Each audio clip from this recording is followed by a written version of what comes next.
If you're going to make prospecting phone calls, which I am a huge advocate for because it puts you in control, you're not sitting waiting back for business to find you. You have to keep in mind the purpose of the phone call. So when people make a prospecting phone call or a cold call, their emotions are super high. They're all over the place. They lose. Okay, what is the purpose of the call? For me, in real estate sales, Jordan, the purpose of the call is to get a face-to-face appointment, period. So I'm not talking about, my commissions and what are you going to do to sell my house? And do you put it on Zillow? And who's your photographer? And all this crap. We're not going to go down that path.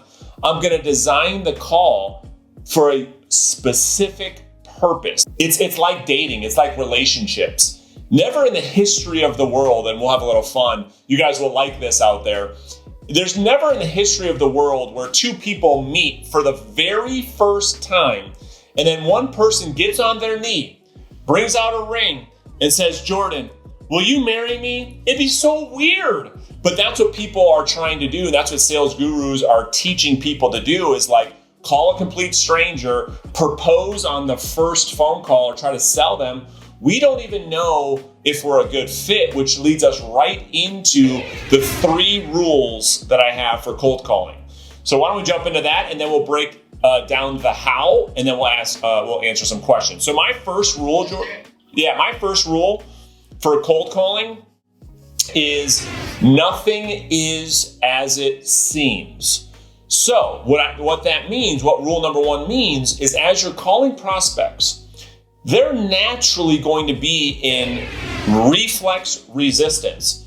The same way, Jordan, when we walk into a department store and the person says, can I help you find anything? What do you say every time? No, I'm just looking. Every time. And then 3 minutes later, you're at the checkout buying this new product. It's like, wait a minute. I thought you were just looking. That's total crap. That was just our reflex. So the prospects, when we call them, are in that same type of position. So nothing is as it seems means, Jordan, that of course they're going to give you some pushback. Of course they're in resistance. That's normal.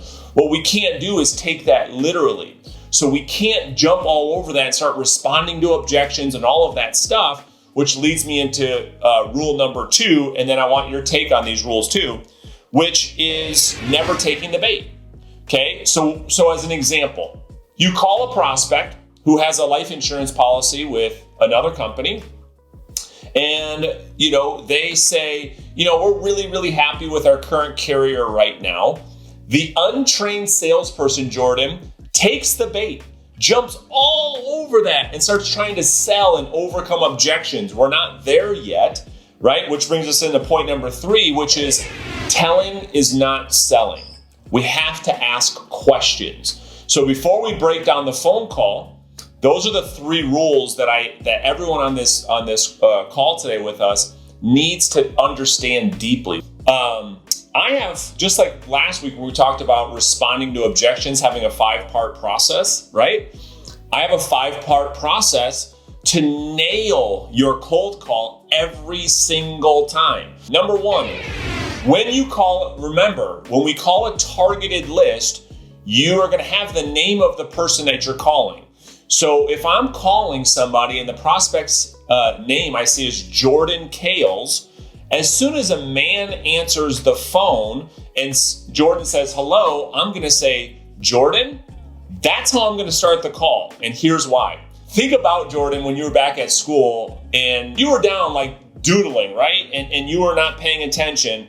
And the teacher was like, Jordan. And you're like, oh, shoot.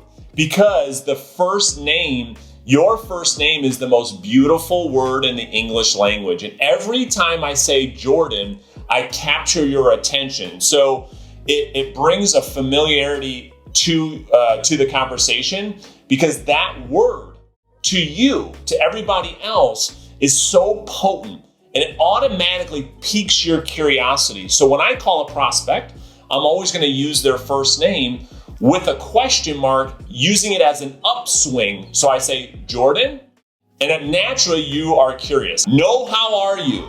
No, how are you? It's a natural sales thing to do. As soon as you say, how are you? They automatically know you're a salesperson trying to sell them something, And so without a relationship, how are you does not work. That's part one. Okay, so if you guys have questions about part one or why we do that, let us know. Part two is when you're going to obviously introduce yourself using your first name only. You're not going to say this is Jordan KALES because only salespeople do that. So I'm going to say my first name only and what I do. I'm not going to use my company name. So I don't say this is Jordan KALES with Gold's Gym. I say, this is Jordan, and I help people get in shape. As an example, I'm in real estate sales. So I would say, hey, this is Brandon. I'm a local realtor. That's it. That's the intro. That's part two. Your first name only, and what you do sets you up for part three, which is ask a question, Jordan, that we know the answer is yes to. So watch how this comes off. We'll do a whole role play with all 5 parts. Ring, ring.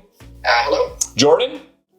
Yeah, it's me. Jordan, this is Brandon. I'm a local realtor. I understand you're selling your house for sale by owner. Is that right? That's correct. Boom.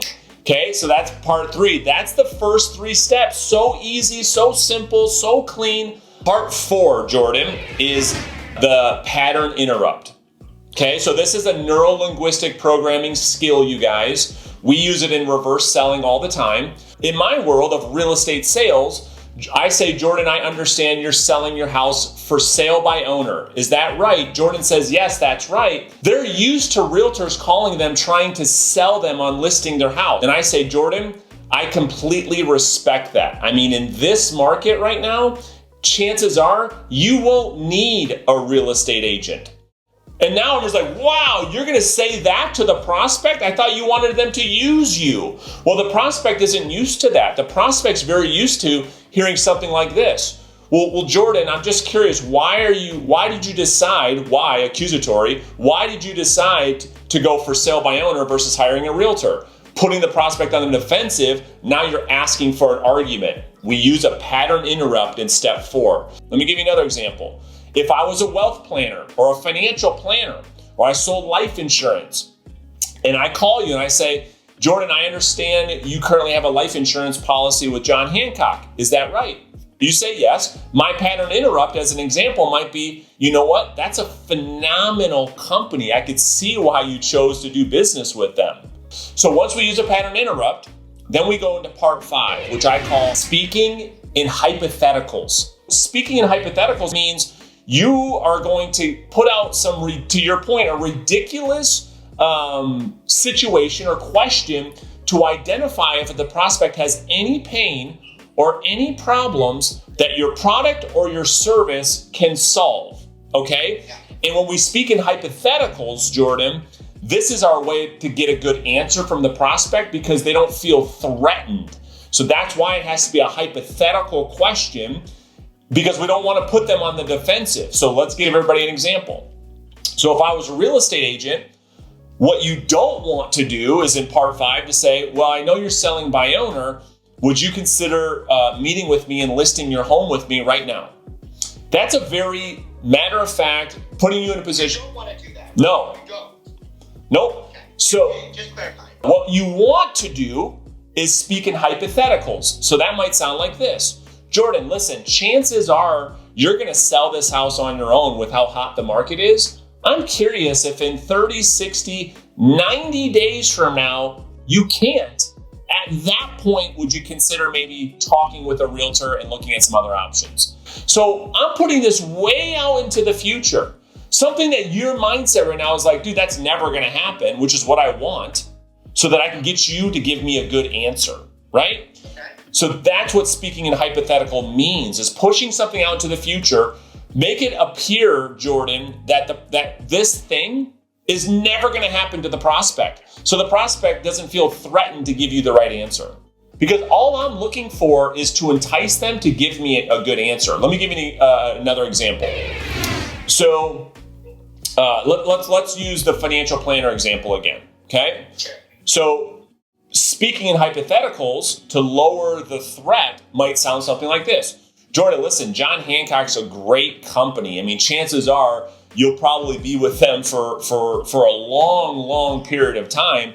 I'm just curious, if there was a life insurance policy out there that gave you better coverage that was lower cost, that's not something you would even consider, am I right? I love it. There you go.